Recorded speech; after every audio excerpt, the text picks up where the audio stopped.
Hello guys, this is Anshika Bhardwaj and you are watching Tech Bio channel. So guys, I am back with my another video lecture series, and this series is all about the microbiology topic. So guys, without any delay, let's start our first video lecture which covers the history part of microbiology.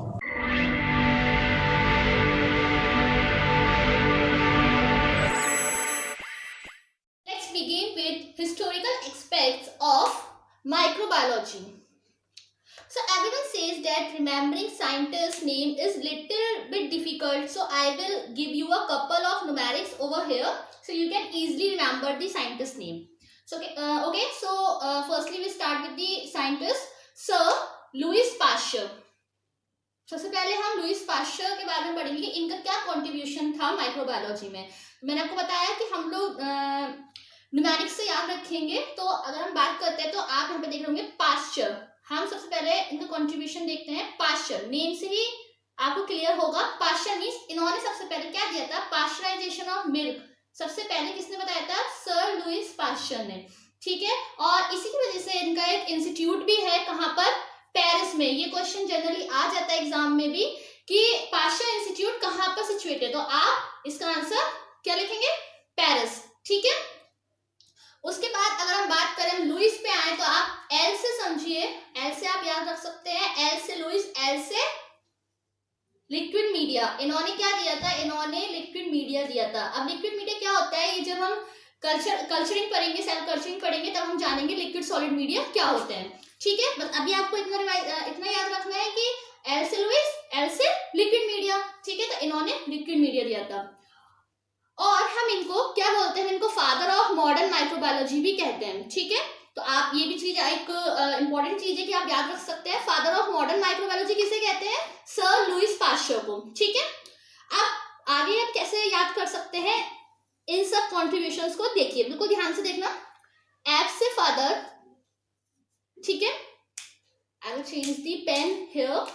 F से father and F से fermentation principles. इन्होंने different fermentation principles दिए थे. ठीक है. Now come to A. Autoclave. Autoclave इन्होंने दिया था. ठीक है. उसके बाद अगर हम एच पे आते हैं, ठीक है, तो इन्होंने क्या दिया था? Hot air अवम.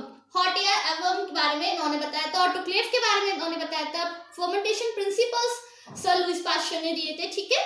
उसके बाद अगर हम यहाँ पे होल निमोनिक लेते हैं THER. ठीक है. तो आप इसे समझ सकते हैं THER थ्योरी. ओके. तो इन्होंने क्या दी थी? इन्होंने जर्म थ्योरी दी थी. ओके. क्या दी थी इन्होंने? Germ theory. अब आप एक चीज और है, इन्होंने एक थ्योरी दी है और एक थ्योरी को इन्होंने डिसअप्रूव्ड करा है. तो आप ऐसे याद रख सकते हैं. थ्योरी इन्होंने कौन सी दी थी? Germ theory. और एक थ्योरी थी जिसका नाम था ए बायोजेनेसिस थ्योरी. उसको इन्होंने पूरी तरीके से डिसअप्रूव्ड कर दिया था. ओके. तो आपको आई होप निमोनिक्स से क्लियर हो गया होगा कि इनकी क्या क्या कॉन्ट्रीब्यूशंस रहे हैं माइक्रोबायोलॉजी में. ओके. और इन्होंने कुछ वैक्सीन्स भी दी थी. ठीक है. तो आप उन्हें कैसे याद रख सकते हैं? इन्होंने इंपॉर्टेंटली 3 वैक्सीन्स दी हैं. आप एक वर्ड याद रखेंगे, that is car. Okay. Easily आपको रिमेंबर रहेगा. सी से कोलोरा वैक्सीन. इन्होंने क्या दिया था? कोलोरा वैक्सीन दी थी. ए से एंथ्रेक्स वैक्सीन. और कौन सी वैक्सीन दी थी? Anthrax vaccine. एंड आर से रेबीज वैक्सीन. ये 3 वैक्सीन सर लुईस पाश्चर ने दी थी. Okay. Okay, next scientist is Robert Koch. Again, will help you with the mnemonics. Okay, Koch. K for Koch and K for Koch postulates. Robert Koch ने अपने कुछ postulates दिए थे. That is 5 postulates. ठीक है. अभी हम आगे पढ़ेंगे. Second means number 2. He give a bacilli which is known as Koch bacilli. Actually tubercle bacillus, TB bacilli भी हम इसे बोलते हैं. ठीक है. Next it give a, again C से हम बात करें निमोनिक्स की, तो कल्चर मीडिया इन्होंने दिया था जो कि सॉलिड था. अभी मैंने आपको थोड़ी देर पहले बताया था लिक्विड मीडिया किसने दिया था? लिक्विड मीडिया दिया था किसने? लुईस पाश्चर ने. ठीक है. और सॉलिड मीडिया किसने दिया था? रॉबर्ट कोच ने. Okay. Again with the mnemonics C for color, that is something related with the colour. इन्होंने एक डाई दी थी जिसको हम बोलते हैं aniline dye. Okay, aniline dye किसने दी थी? रॉबर्ट कोच ने। ओके, उसके बाद एक बहुत इंपॉर्टेंट क्वेश्चन इस चीज से आता है कि फादर ऑफ मेडिकल माइक्रोबायोलॉजी किसे कहा जाता है? तो father of medical microbiology sir Robert Koch को ही बोला जाता है। ओके, ये चीज आपको याद रखने वाली है कि father of medical microbiology Robert Koch को बोलते हैं। ठीक है, अब अगर इनकी बात करें इनके पोस्टुलेट्स की, तो मैं आपको इनके कोच के पोस्टुलेट्स बताने से पहले एक आपको story सुनाऊंगी and which will help you in the remembering them. Okay, so start करते हैं स्टोरी से। तो देखिए, ये एक पर्सन है, ठीक है, और ये एक माइक्रो ऑर्गेनिज्म है। माइक्रो ऑर्गेनिज्म पर्सन को इफेक्ट करेगा, ठीक है, एंटर करेगा बॉडी में और डिसीज कॉज करेगा। ये माइक्रो ऑर्गेनिज्म हमारे लिए अननोन है, हमें नहीं पता कि ये कौन सा है, बस ये इफेक्ट कर रहा है। तो हम सब जानते हैं कोई माइक्रो ऑर्गेनिज्म अगर बॉडी में आता है तो वो डिसीज कॉज करता है, डिसीज कॉजिंग अगर होता है तो, ठीक है। उसके बाद ये जो पर्सन है ये डिसीज हो जाएगा, ठीक है। अब अगर हमें पता लगाना है कि ये कौन सा माइक्रो ऑर्गेनिज्म है या फिर है या नहीं, तो हम क्या करेंगे, हम इसकी बॉडी में से सैंपल लेंगे। हम वो ब्लड सैंपल भी ले सकते हैं, कोई और भी सैंपल ले सकते हैं, XYZ, ठीक है। हमने सपोज ब्लड सैंपल लिया और हमने उसे अपनी प्लेट पर ग्रो करवाया। ओके, हमने क्या करा, फर्स्ट हमने कोई माइक्रो ऑर्गेनिज्म था वो बॉडी में इफेक्ट करा, ठीक है, डिसीज कॉज करा। सेकेंड हमने क्या करा, आइसोलेशन करा प्योर कल्चर मीडियम, ठीक है। उसके बाद वो ही हमने एक मॉड्यूल हम ले सकते हैं, मॉडल ले सकते हैं, एक्सपेरिमेंट मॉडल, जो कि हम ज्यादातर क्या लेते हैं, हम माइस को लेते हैं, ठीक है। हमने उसमें इसको इनोकुलेट कर दिया और उसके बाद हमने क्या करा, फोर्थ पार्ट में हमने जो इनोकुलेट करा था, फिर हमने माइस का सैंपल लिया और फिर उसको रीआइसोलेट करा, ठीक है। यही कुछ पोस्टुलेट्स हैं, ये मैंने आपको एक स्टोरी की तरह से एज अ स्टोरी मैंने आपको समझाया। अब हम इसको पढ़ते हैं, ठीक है। कुछ पोस्टुलेट्स क्या बोलता है, फर्स्ट पॉइंट है, there should be a constant association between person and organism. जैसे मैंने आपको बताया था, कोई भी ऑर्गेनिज्म होगा वो पर्सन को इफेक्ट करेगा, ओके। जैसे कि हम ले सकते हैं माइकोबैक्टीरियम के एग्जांपल ले सकते हैं, जो कि टीबी कॉज करता है। तो ऐसा नहीं है कि माइकोबैक्टीरियम का मून स्विंग हुआ और वो मलेरिया कॉज करने लगा या डेंगू कॉज करने लगा, नो, ऐसा कुछ भी नहीं होता है। अगर वो बैक्टीरिया या कोई virus micro organism bacteria suppose अगर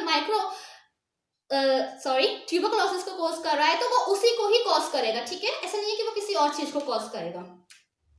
सेकंड है आइसोलेशन ऑफ प्योर कल्चर, ठीक है। उसके बाद हमने सेकंड पॉइंट में क्या करा, हमने उसके सैंपल लेकर पर्सन का उसको क्या कहते हैं, प्योर कल्चर करा, ओके। प्योर कल्चर करने के बाद हमने थर्ड पॉइंट में क्या करा, इनोकुलेशन इनटू एक्सपेरिमेंटल मॉड्यूल, यानी हमने माइस में उसे इनोकुलेट कर दिया और वो माइस शुड प्रोड्यूस सेम डिसीज, ठीक है, वो डिसीज प्रोड्यूस करेगा जो कि एक पर्सन में थी, ओके। उसके बाद फोर्थ हमने क्या करा, हमने रीआइसोलेशन करा, उसी का हमने रीआइसोलेशन करा, ठीक है। अब फिफ्थ पॉइंट क्या है, फिफ्थ पॉइंट ये है कि ऐसा नहीं है कि माइक्रो ऑर्गेनिज्म है तो ऑब्वियस सी बात है कि माइक्रो ऑर्गेनिज्म है तो वो एंटीजन प्रोड्यूस करेगा, बॉडी में आने के बाद एंटीबॉडीज प्रोड्यूस करेगा, ठीक है। तो ये चीज हम सबको पता है कि whenever an antigen enters the human body it should be able to produce the antibodies, ठीक है। सो यही फिफ्थ पोस्टुलेट कहता है रॉबर्ट कोच का। कोच पोस्टुलेट्स क्या, फिफ्थ पॉइंट ये बोलता है कि कोई भी एंटीजन बॉडी में एंट्री करने के बाद एंटीबॉडीज को प्रोड्यूस करेगा, ओके। अब इन कोच पोस्टुलेट्स, ये 5 पोस्टुलेट्स हमने पढ़े। इसके बाद इसमें एक मॉडिफिकेशन हुआ था। मॉडिफिकेशन ये कहता था, rather than saying that microorganisms causing this, it is now said by the modification that it should be a gene which should abide by all this. Means कि हम माइक्रो ऑर्गेनिज्म को सीधा दोष नहीं देंगे, हम हो सकता है कि यहाँ पे कोई जीन हो, ठीक है, वो ये सब चीजें परफॉर्म कर रहा हो, ओके।